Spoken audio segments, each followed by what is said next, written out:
Hey, everybody, and welcome to another deep dive. This time, we're going to be tackling Mel Robbins of the Let Them theory. Ooh. It's all about taking back your power by letting go Okay. of things that you can't control, Right. like other people's opinions and reactions and expectations and the whole shebang. Mhm. So if you're someone who feels like you're always putting out fires for everyone else, this deep dive is for you. I love this book for so many reasons, but one of the things that I really appreciate about it Yeah? is that it's not just like a feel-good pep talk. Yeah. She really breaks down how holding on to things that we can't control actually drains us and keeps us from building the relationships and the life that we really want. It's almost like we're giving other people permission to walk all over us. Yes, exactly. And, the let them theory is all about recognizing that we can't control other people, but we Yeah. can control how we react to them and what we choose to focus on. And Robbins illustrates this brilliantly right off the bat Yes. with a story about her son's prom night. So imagine the scene, prom night. The date doesn't want to go up. A corsage dinner. Reservations are nowhere to be found. It's pouring rain. Classic. And where do the kids decide to go before the big dance? Tell me. A tiny taco joint. Yes, a tiny taco joint. It's like the classic prom night disaster, at least. At least from a parent's perspective. Yes, from the parent's perspective, Yeah. right? But here's the thing. Robbins realizes that she's the only one who is freaking out. Right. The kids are totally fine. Yeah. They're embracing the chaos and having a blast. That's the point of prom. Exactly. It's like she has this epiphany Yeah. in the middle of the downpour. Yes. I don't know, how relatable is that for you? Super relatable. Like, I can totally see myself spiraling in that situation Oh, for sure. while everyone else is just going with the flow. And that's what the let them theory is all about. Okay. Recognizing when we're making things about our anxiety and our need for control instead of just letting things unfold naturally. So it's like, instead of stressing over that spilled milk, Yeah. you just accept that, hey, sometimes milk spills, Right. and you move on. Exactly. You move on. Okay, so that makes sense. Yeah. But how does this letting go thing actually work in practice? Yeah, so what she explains in the book is there's two parts to this equation. Okay. It's not just about letting go of trying to control other people. Yeah. It's also about what you do with that newfound freedom. Okay. She calls it let them plus let me, and she uses this great analogy of a seesaw. Ooh, okay. I'm intrigued. Tell me about this seesaw. So imagine you're on one side of the seesaw, and every time you try to control someone else's emotions or choices, you're pushing down on your end. Right. That puts you on the low end of the seesaw, it drains your energy, and you're giving your power away to the other person. So if you're constantly trying to fix everybody else's problems, you're basically stuck down there. You're stuck down there. And so that's where the let them part comes in. Okay. When you say let them and Yeah. stop trying to force things, Yeah. it's like you're pushing off on that seesaw and shifting the balance back in your favor. Okay. So you rise up, you reclaim your energy, you start focusing on what you can control. I like that visual. That's really powerful. Yeah, it's a great analogy. Okay, so let them is about reclaiming our power. Yes. But you mentioned a let me part. Yes. What does that look like? So the let me part is where the real magic happens. Wow. It's about taking all that energy that you've reclaimed and channeling it into your own life, your growth and happiness. So instead of trying to fix everybody else, we fix ourselves. It's not about fixing, it's about investing in ourselves, nurturing our passions, and building the life that we want, regardless of what anybody else is doing. That makes sense. Yeah. I have to admit, this whole concept of letting go can feel a little counterintuitive, Yeah. especially when we're talking about people that we care about. Sure. Like, how can we just stand back and watch them Right. make mistakes or struggle with difficult emotions? That's a valid concern, and it's something that she addresses in the book. Okay. Letting go doesn't mean that we become passive or indifferent. Okay. It's not about abandoning people who are in need. So we don't become emotionless robots. No, you don't have to become an emotionless robot. Okay. It's about recognizing the limits of our control. Okay. We can offer support, we can offer compassion, Right. but we can't force anyone to change or feel a certain way. And Yeah. honestly, a lot of times when we try to, it backfires. Yeah. It creates resentment and resistance. So instead of trying to be the hero, we just kind of let them be. You let them be, you create space for them to figure things out on their own, to learn from their mistakes, and ultimately become more resilient and self-reliant, Yeah. which is a gift. That's true. Yeah. Okay, that's a good point. Yeah.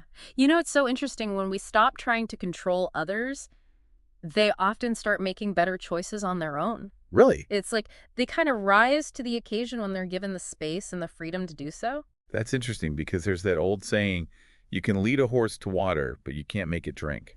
Exactly. And sometimes the best thing we can do is step back and let them find their own thirst. Hmm. But I know what you're thinking. What about those really tough situations? Like Yeah.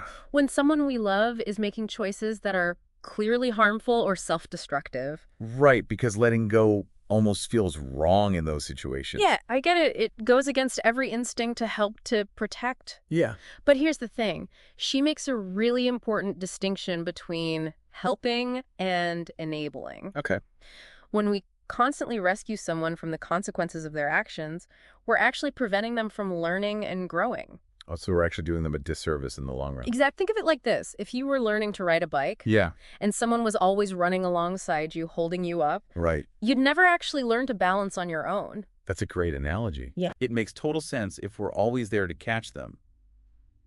They never have to develop the skills to navigate those bumps in the road. Exactly. And that goes for emotional bumps too. When we shield people from difficult emotions, Yeah. we're not allowing them to develop the resilience and the coping mechanisms that they need to thrive in the real world. So how do we find that balance between supporting someone and enabling them? It's a delicate dance, for sure. Yeah. But she offers some really practical guidance in the book. Okay. She encourages us to set clear boundaries, to communicate our expectations, and to really focus on our own well-being. So it's like, let them figure out their own stuff, Yeah, but I'm not going to let it drag me down in the process. exactly. You're not responsible for their happiness. You're responsible for yours. Right. And, that can look different depending on the situation. Okay. For example, if you have a friend who's constantly complaining about their job but refuses to look for a new one, Oh, yeah, we all have that friend. you might set a boundary by saying something like, I hear that you're unhappy, but I'm not going to engage in negative talk about your job if you want to talk about solutions. I'm here for you. Ooh, I like that.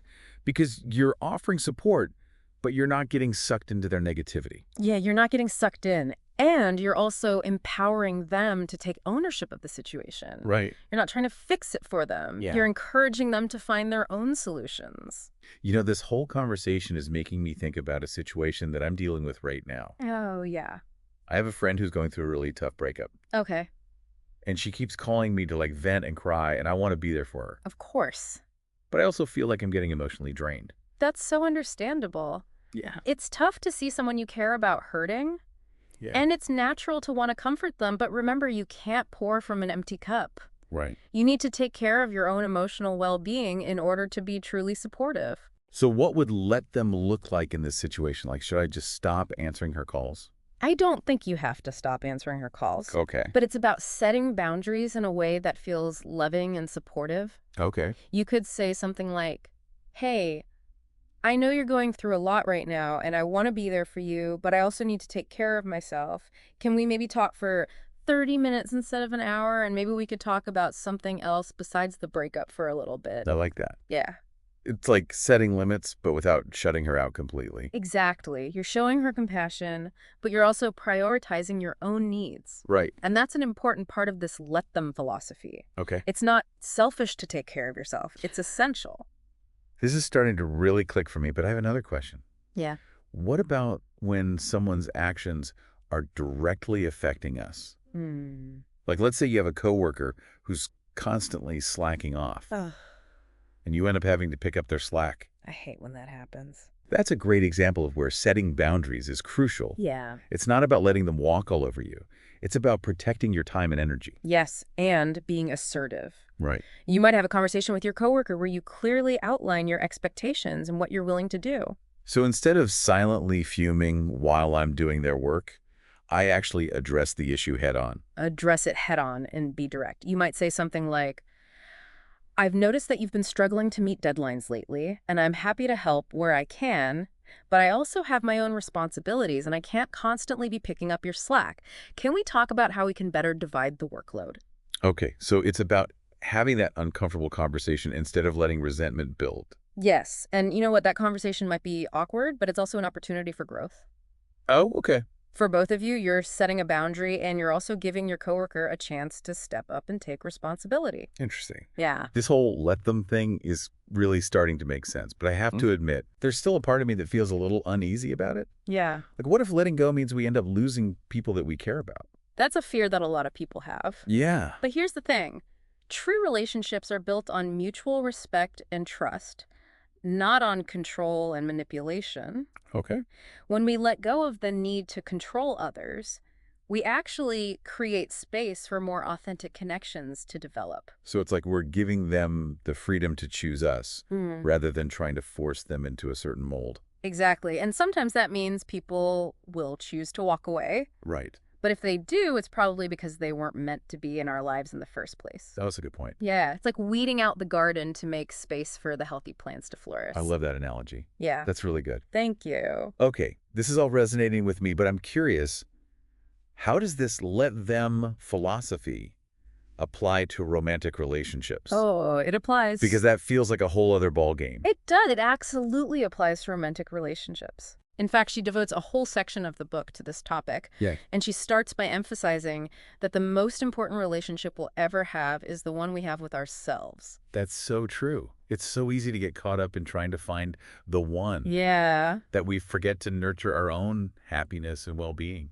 Right, and that's where the let them comes in. Oh. It's about releasing that need to control how other people perceive us, Yeah. how they feel about us, whether they choose us or not. So instead of trying to force a connection, we just kind of let things unfold naturally. You just let things unfold naturally, and that can be terrifying, I know. Yeah, it can. It requires a lot of trust and vulnerability, Totally. but it's also incredibly liberating because when we let go of that need for external validation, we find that true confidence and self-love comes from within. I can see how that would be really powerful. Yeah, and when we're radiating that kind of energy, we're naturally more attractive to others. It's like a magnet.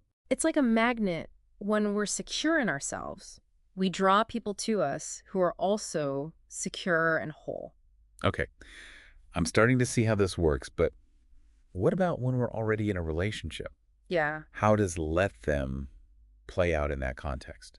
I think in that context, it's about recognizing that even in the most committed relationships, we're still two individuals with our own thoughts and feelings and needs. And it's about respecting those differences even when they challenge us. So it's like let them have their own opinions, their own interests, their own space. Exactly. Let them have their own space and let me do the same. Yeah. It's about nurturing our own individuality while also fostering a strong connection. That makes sense. But what about those situations where we feel like our partner isn't meeting our needs? Right. Do we just let them continue to disappoint us? No, let them is not about being passive or accepting bad behavior. Okay. It's about communicating our needs clearly and honestly. Yeah. And then seeing how our partner responds. So it's like let them show us who they are through their actions. Exactly. And if they consistently fail to meet our needs, even after we've communicated them clearly, then we have a choice to make. Right. We can either accept the situation as it is, or we can choose to walk away. Exactly. And that can be a really tough decision, especially if there's love involved. Yeah. But sometimes the most loving thing we can do for ourselves is to let go of a relationship that's no longer serving us. This is all so insightful. I'm really starting to see how let them can apply to all aspects of our lives. But I have one final question. Yeah. What about when we're the ones who are messing up? Oh, Like when we're the ones who are being controlling or difficult? that's a great question. And that brings us back to that all-important let me part of the equation. Right, because we can let them be who they are, but we also need to take responsibility for our own behavior. Exactly. And that starts with self-awareness. You know, we need to be honest with ourselves about our own patterns and tendencies and how they might be affecting our relationships. So it's like, let me acknowledge my own flaws and work on improving them. Exactly. And that's a lifelong journey. Yeah, for sure. None of us are perfect. We're all going to make mistakes. But when we approach ourselves with compassion and a willingness to grow, we create a ripple effect that extends outward to all of our relationships. I love that. Okay. So we're back. And I feel like my brain is doing a happy dance after this conversation about the let them theory. Again, we've covered so much ground here. Yeah. From prom night disasters to relationship boundaries. That's a lot. And it feels like such a thought-provoking book. It is. And I think what's so powerful about it is that it applies to literally every aspect of our lives. Every single one, yeah. I mean, we talked about friendships, we talked about work relationships, romantic relationships, even the relationship we have with ourselves. Right. It's a universal key to unlocking more freedom and joy. I like that, a universal key. Yeah. And one of the things that Robbins emphasizes in the book is that this whole journey of letting go is an ongoing process. Yeah. It's not like we just flip a switch and suddenly become Zen masters. Yeah. Right. I mean, there are going to be days when we nail it. Yeah. And there are going to be days when we totally fall flat on our faces. Totally. And that's okay. That's part of the process.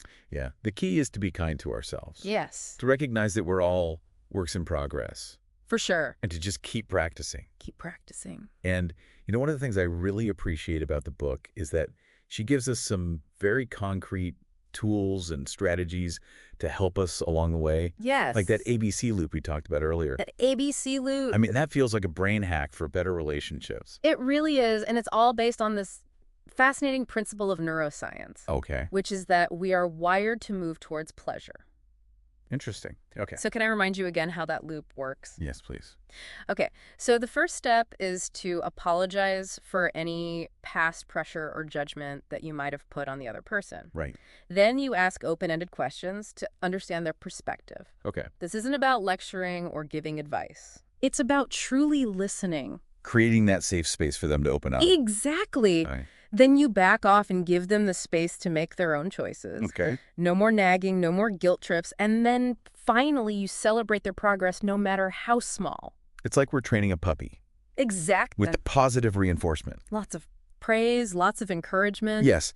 And the cool thing is that it works on humans, too. It does. It works on everyone, not just puppies. Not just puppies. It's a way to kind of nudge people in the right direction without creating resistance or resentment. I love that because, honestly, who wants to feel pressured or controlled? No one. Not me. No, not me either. And so when we approach our relationships with this kind of respect and understanding, it creates a much more harmonious dynamic. Absolutely.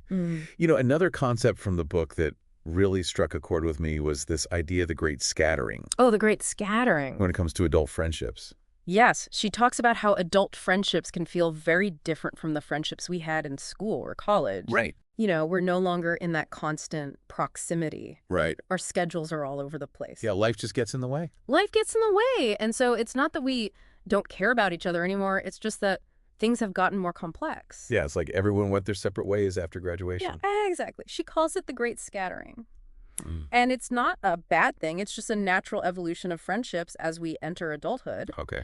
But it does require us to be more intentional about nurturing those connections. So how do we navigate this great scattering without losing those friendships that really matter to us? So she encourages us to focus on these 3 key pillars of friendship, which are proximity, timing, and energy. Okay. Proximity is about creating opportunities for connection, even if it's just a quick phone call or a video chat. Right. Timing is about recognizing that everyone's at a different stage in life. Yeah. And our availability for friendship is going to ebb and flow. Yeah, for sure. And then energy is about being mindful of the energy that we're bringing to our interactions. Okay. Are we showing up as our best selves, or are we bringing negativity and drama to the table? That's so true. I never really thought about friendship in terms of those 3 pillars. Yeah. But it makes so much sense. Yeah. It really gives us a framework for building stronger, more resilient friendships. Right. Even when life gets crazy. For sure. And one of the things that I find so inspiring about the let them theory is that it really empowers us to create the life that we want. Yes, it does. It's about recognizing that we have so much more control over our happiness than we often realize. It's not about what's happening to you. Yeah. It's about how you respond to it. And sometimes that means making tough choices. Yes. Like walking away from relationships that are no longer serving us, Right. or pursuing a dream that scares us. Absolutely. But I think what Robbins really drives home is that those choices are always worth it. They are so worth it. Yeah. Oh my gosh, this has been such an incredible deep dive. It has. I feel like I've gained so much valuable insight from this book, and I'm already starting to think about how I can apply all these principles to my own life. Yeah, me too. So if you are ready to unlock that power and dive deeper into the let them theory, we highly recommend checking out Mel Robbins' book. Yes. So good. You can find a link to purchase it in the description below. Awesome. All right, well, that is it for this deep dive. Thanks so much for joining us, and we'll see you next time. See ya, nerd.